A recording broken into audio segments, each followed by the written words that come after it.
My earliest memory was sitting on our faded blue couch, my legs dangling off the edge, watching my mom's stomach grow bigger by the day. I was 7 years old, and my parents kept telling me I'd have a little brother or sister soon. I secretly hoped for a sister. "Nellie, come feel," Mom would say, grabbing my small hand and placing it on her round belly. I'd feel the tiny kicks and imagine a friend, someone to play dolls with, someone who'd look up to me. But when my brother Ethan was born, everything changed. I still remember the day they brought him home. Dad was carrying this tiny bundle wrapped in a blue blanket, and Mom was walking beside him, looking tired but happy. "Come meet your brother, Nellie," Dad said, his voice filled with a pride I'd never heard before. I peered at the wrinkly, red-faced baby. He wasn't much to look at, honestly, but my parents acted like he was made of gold. "Our son," Dad kept saying to visitors, "finally, an heir to the family name." I didn't understand what that meant then, but I felt the shift immediately. Suddenly, I was on the outside looking in. The first few months, I thought it was just because babies need a lot of attention. My teacher, Ms. Parker, had explained that when she noticed me drawing sad faces during art time. "Your parents are just busy with the baby, Nellie, they still love you the same." But Ms. Parker was wrong. It wasn't the same at all. When Ethan was learning to walk, I scored the highest in my class on a math test. I ran home, paper clutched in my hand, stars and a big A+ at the top. "Mom! Dad! Look what I got," I shouted, bursting through the front door. I found them in the living room, cameras out, filming Ethan as he took wobbly steps between them. "That's it, champ. Come to Dad," my father encouraged, completely ignoring me. "Mom, look at my test," I said, tugging at her sleeve. She barely glanced at it. "That's nice, honey." "Oh, Ethan, you're doing it." I stood there, my achievement forgotten as they cheered for my brother taking 3 steps without falling. For my 8th birthday, my parents got me a coloring book and some crayons. For Ethan's first birthday, they rented a bouncy castle, hired a clown, and invited the whole neighborhood. I sat in the corner eating cake while everyone cooed over my brother. No one remembered that I'd won first place in the school's running competition just a week before. Christmas was the worst. Ethan got mountains of toys, trucks, blocks, a tiny electric car he could ride around the house. I got clothes and a book about being a good big sister. "You're so lucky to have a little brother like Ethan," relatives would tell me at family gatherings. "We hit the jackpot with this little guy," Dad would say, ruffling Ethan's hair. "A son to carry on the family business someday." Mom would nod enthusiastically. "He's just like his father, strong and smart." I'd sit there wondering what that made me, weak and dumb. The only person who seemed to notice what was happening was Aunt Sarah, Dad's older sister. She lived in Indiana while we were in Ohio. She didn't visit often, but when she did, she always made time just for me. "How's my favorite niece?" she'd ask, bringing me little gifts that showed she'd been paying attention: art supplies when I got into drawing, a basketball when I joined the school team. Once, during Thanksgiving dinner when I was 10, the usual praising of Ethan was in full swing. "He's already reading at a 2nd grade level," Mom bragged, though it wasn't true. I helped him with his alphabet, and he could barely recognize his name. "And look at those muscles," Dad added, "he's going to be a football star." Aunt Sarah cleared her throat. "Nellie got straight A's on her report card. Did you mention that to everyone?" The table went quiet. My parents looked uncomfortable. "Well, yes, Nellie does well in school," Mom said dismissively. "You can't compare them," Dad added, "they're different children." "Exactly," Aunt Sarah said firmly. "They're both your children, and they both deserve the same love and attention." Dad's face turned red. "Sarah, you don't have children. You don't understand how parenting works." "I understand enough to know that what you're doing isn't right," she replied. After that, things got tense, and Aunt Sarah left earlier than planned. But before she went, she hugged me tight and whispered, "You're special, Nellie. Don't ever forget that." By the time I turned 12, I'd gotten used to being invisible at home. I took care of myself, made my own lunches, did my homework without help, walked to and from school alone. Ethan, now 5, couldn't tie his own shoes without mom or dad rushing to help him. One evening, I was heading to the kitchen for a glass of water when I heard my parents talking in hushed tones. I stopped in the hallway, just out of sight. "We can't keep going like this, Marie," Dad said, his voice stressed. "We don't have enough financial resources to support 2 children." "What are you saying, Robert?" Mom asked. "I'm saying we need to figure something out. We need to come up with a plan." I backed away, heart pounding. I didn't really understand what they were talking about, but something about their tone made me uneasy. A cold feeling settled in my stomach as I crept back to my room, trying to make sense of what I'd heard. That summer started with unexpected news. My parents announced we were all going on a trip to visit Aunt Sarah in Indiana. I couldn't believe it. They almost never took me anywhere since Ethan was born. Family outings usually meant my staying home with Mrs. Wilson next door while they took Ethan to the zoo or the children's museum. I rushed to my room and grabbed my backpack, stuffing it with a few changes of clothes, my favorite book, and the friendship bracelet my best friend Jenny had made me. I was done in 15 minutes, bubbling with anticipation. When I came back downstairs, I noticed Mom pulling a large suitcase from the hall closet. She started filling it with more of my clothes, not just summer things, but jeans, sweaters, and even my winter coat. "Why do I need all that stuff?" I asked, watching her methodically empty my dresser drawers. "We're only going for a few days, right?" She paused, her back to me. "You never know what might be useful, Nellie. Better to be prepared." Something about the way she said it made my stomach twist, but I pushed the feeling aside. I was going to Aunt Sarah's. The aunt who always remembered my birthday, who called just to ask about my day at school, who treated me like I mattered. The drive to Indiana took nearly 4 hours. Dad kept the radio on loud, drowning out any attempts at conversation. Ethan slept most of the way, sprawled across Mom's lap in the passenger seat. I watched the landscape change through the window, Ohio's flat farmlands giving way to Indiana's rolling hills. When we finally turned onto Aunt Sarah's street, I pressed my face against the window. I'd never been to her house before, though she'd described it in her letters. It was just as she'd said, a charming 2-story white house with blue shutters and a front porch wrapped in climbing roses. Aunt Sarah was standing on the porch steps, waving as we pulled into the driveway. She looked different than when she visited us, more relaxed, her long brown hair loose around her shoulders instead of in the tight bun she usually wore. Dad parked the car and turned off the engine. An awkward silence fell over us. "Why don't you get out, Nellie?" Mom finally said. "Go say hello to your aunt." I scrambled out of the back seat and ran to Aunt Sarah, who wrapped me in a tight hug. "There's my girl," she said warmly. "I'm so glad you're here." Dad got out next, lugging my large suitcase from the trunk. He set it heavily on the driveway, then walked over to place it on the porch. Mom joined him, leaving Ethan still asleep in the car. "Sarah," Dad nodded stiffly to his sister, "the house looks nice." "Thank you for doing this," Mom added, her voice oddly formal. I looked between them, confused by the tension. Weren't we all staying? Aunt Sarah put her arm around my shoulders. "I prepared the blue room for you, Nellie. It has a view of the garden." Mom knelt in front of me, her hands on my arms. Her eyes looked watery. "Nellie, you're going to stay with Aunt Sarah for a while." "What? Why, aren't you staying too?" The cold feeling from before returned, spreading through my chest. "No, sweetie, Dad, Ethan, and I are going back home." "You're going to live here with your aunt?" I stared at her, not comprehending. "For how long?" She glanced at Dad, who was looking at his watch impatiently. "Just for a little while, we'll come back for you later."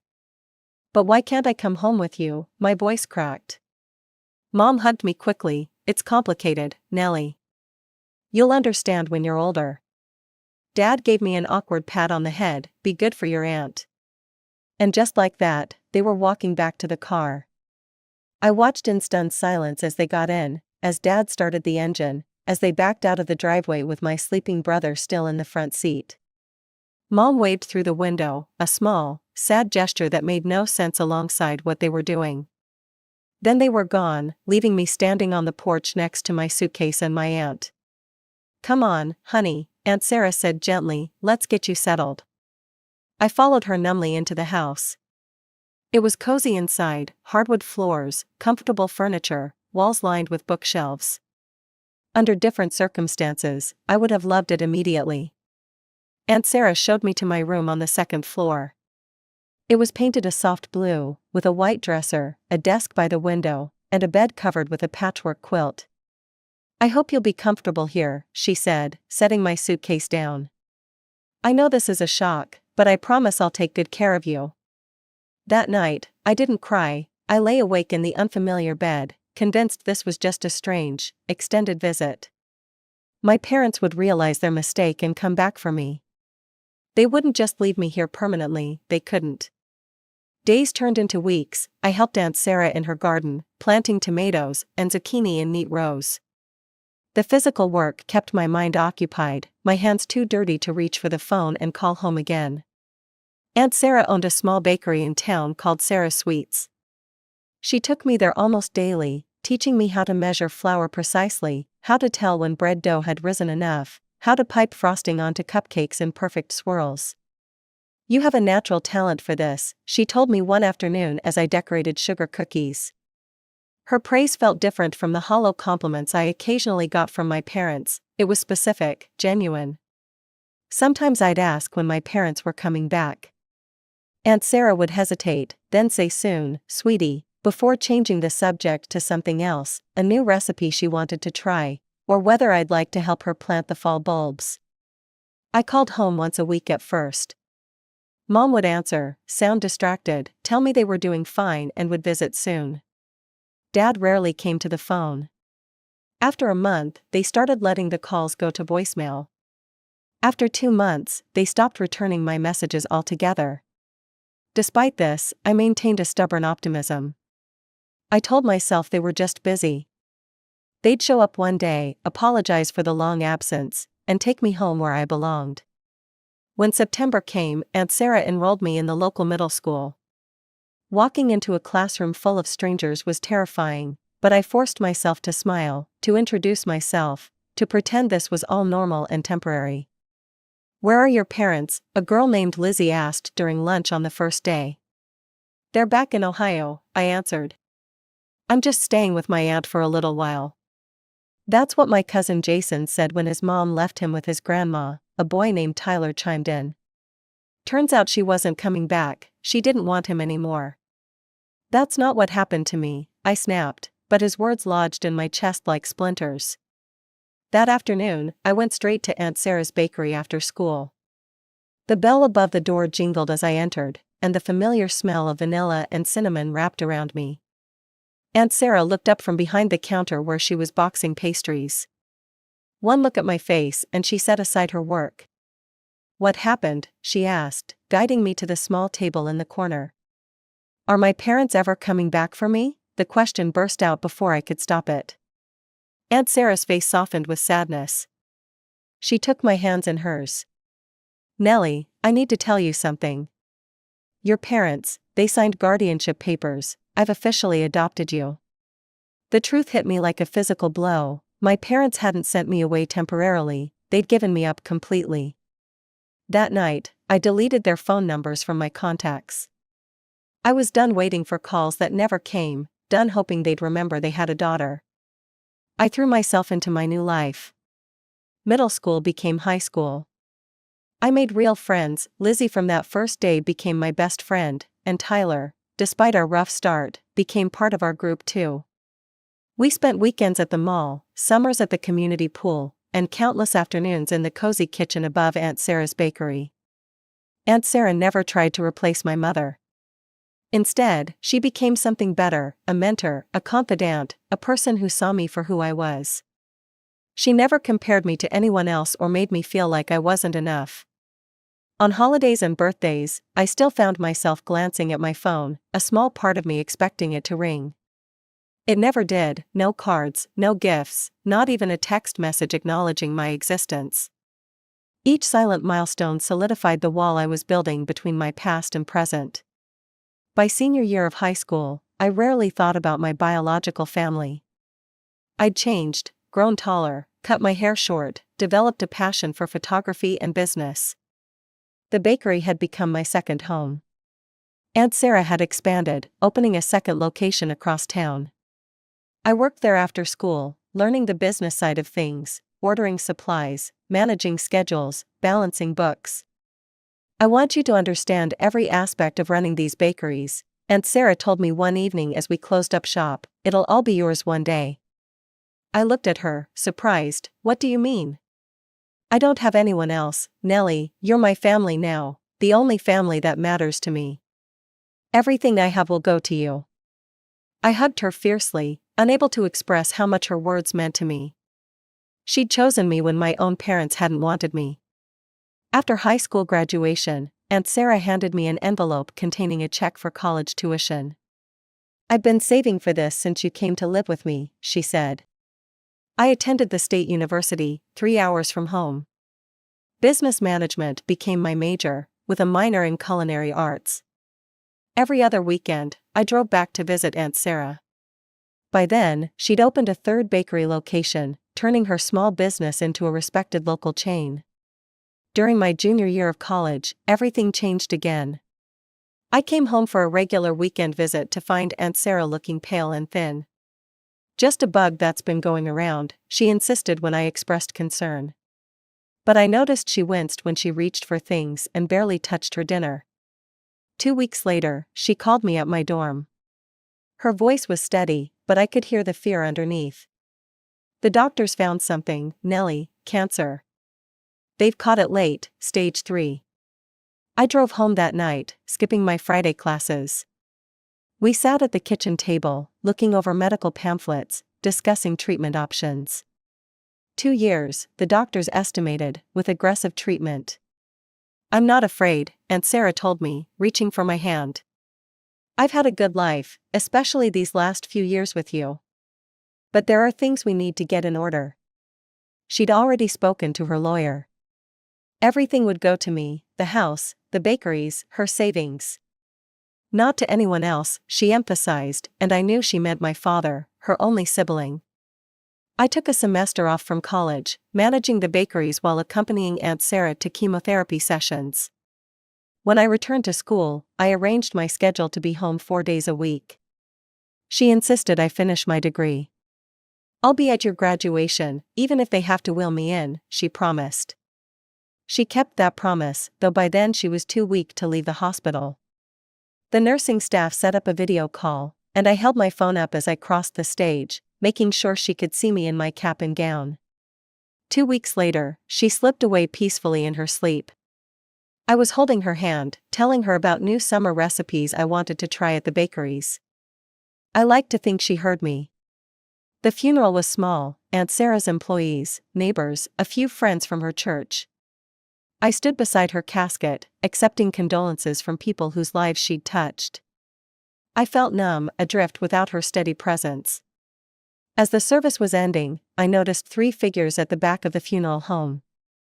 My breath caught in my throat. Even after 11 years, I recognized them instantly: my father, mother, and brother. My mother looked older, lines around her eyes and mouth that hadn't been there before. My father's hair had thinned and grayed. And Ethan, no longer the little boy I remembered, but a tall teenager who looked uncomfortably out of place in his dark suit. They approached me slowly, hesitantly. My mother reached out as if to hug me, but I stepped back. "We heard about Sarah," my father said awkwardly. "We're so sorry, Nellie." "We've missed you so much," my mother added, her eyes welling with tears. I looked at them coolly. "Why are you here? You haven't been interested in my life for the past 11 years. They exchanged glances, clearly not expecting such directness. Before they could answer, a man in a dark suit approached us. "Ms. Nellie Adams?" "I'm James Porter, your aunt's attorney. We need to meet regarding the reading of the will." "Are you family members as well?" he asked, looking at my parents. My father straightened. "Yes, I'm Sarah's brother, Robert Adams." The attorney nodded. Then you should be present too, my office, tomorrow at 10. As he walked away, I noticed something change in my parents' expressions, a spark of interest, a calculation. In that moment, I understood why they'd suddenly reappeared in my life after all these years. They weren't here for me, they were here for whatever Aunt Sarah might have left behind. The next morning, I arrived at the attorney's office first. I wore a simple black dress, something Aunt Sarah had helped me pick out for business meetings. Professional, she'd called it. Armor, I thought now. My parents and Ethan arrived 5 minutes later. My mother tried again for a hug, which I sidestepped. We sat in uncomfortable silence until Mr. Porter invited us into his office. "Thank you all for coming," he began, opening a thick folder. "I'll get straight to the reading of Sarah Adams' last will and testament." I stared at my hands as he read through the legal preamble. When I glanced up, I caught my parents exchanging glances, my father nodding slightly as if confirming something. "To my niece, Nellie Adams," Mr. Porter continued, "I leave my entire estate, including my residential property at 423 Maple Street, all 3 Sarah Sweets Bakery locations and associated business assets, and my financial accounts totaling approximately $600,000. My mother gasped softly. From the corner of my eye, I saw my father stiffen. "To my brother, Robert Adams," the attorney continued, "I leave my collection of family photographs, compiled in an album which is in my possession." Mr. Porter pulled out a large leather-bound album from his desk drawer and slid it across to my father. "Ms. Adams included a note with this bequest, which I am instructed to read aloud." He adjusted his glasses. "Robert, these are photographs of Nellie from age 12 through her college graduation. I've collected them so you might understand what you lost when you abandoned her. Perhaps seeing the remarkable young woman she's become without your presence will help you recognize the magnitude of your mistake." The room fell silent. My father stared at the photo album, not opening it. My mother looked like she'd been slapped. Ethan, who'd barely spoken, shifted uncomfortably in his seat. The rest of the meeting passed in a blur of paperwork and signatures. When it was over, my parents lingered in the parking lot beside my car. "Nellie, please," my mother began, "we need to talk." "We've made mistakes," my father added, "terrible mistakes. But we're still your parents." I laughed then, a sharp sound with no humor in it. "You stopped being my parents the day you dropped me off at Aunt Sarah's and drove away." "We were struggling financially," my mother said quickly, "we couldn't provide for both." "Don't," I cut her off, "don't pretend this was about money. You chose Ethan over me from the day he was born. Leaving me with Aunt Sarah just made it official." My father stepped forward. "We want to make things right, to be a family again." 11 years too late, I replied coldly. For the next few weeks, they persisted. They found my number somehow, calling from different phones when I blocked them. They showed up at the main bakery, trying to talk to me. They sent emails, text messages, even handwritten letters to Aunt Sarah's, my house. They loved me, they claimed they'd made a terrible mistake, they wanted to reconnect, to know the woman I'd become. I ignored it all until a particular letter arrived about a month after the funeral. It was addressed in my mother's handwriting, but the contents were different from her previous pleas. "We need financial assistance for Ethan's college education," she wrote. "You might not love us anymore, but surely you don't want to punish your brother. He was just a child when everything happened. He needs help with tuition, and with your inheritance, you could easily provide it." Something in me snapped. I sat down at Aunt Sarah's old desk and penned a reply. "You separated me from my brother when he was 5 years old," I wrote. "You made sure we never formed a bond, never became siblings in any meaningful way. You can't now appeal to a relationship that you yourselves destroyed. I feel nothing for Ethan, not love, not hate, just indifference. He's a stranger to me, as are you both. Continue attempting to contact me, and I will file harassment charges. Your financial problems are not my concern." After mailing that letter, the communication stopped. I threw myself into running the bakeries, preserving Aunt Sarah's legacy while adding my own touches. I hired more staff, updated the menus, and renovated the original location. Sometimes, in quiet moments, I wondered about them: if Ethan had found a way to go to college, if my parents still lived in the same house, if they ever truly regretted what they'd done. But those thoughts came less and less frequently as the months passed. Life went on.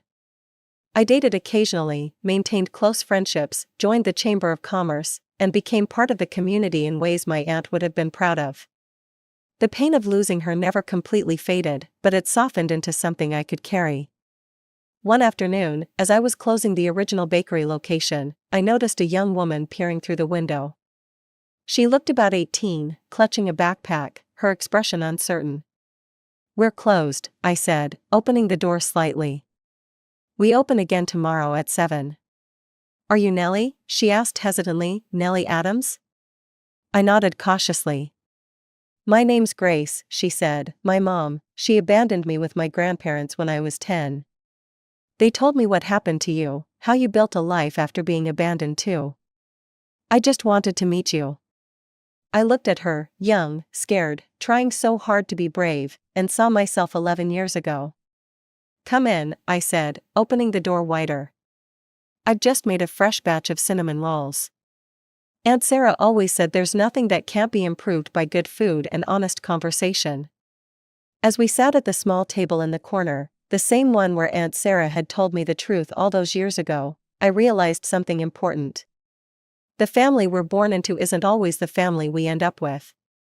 Sometimes the people who truly love us are the ones who choose us, day after day.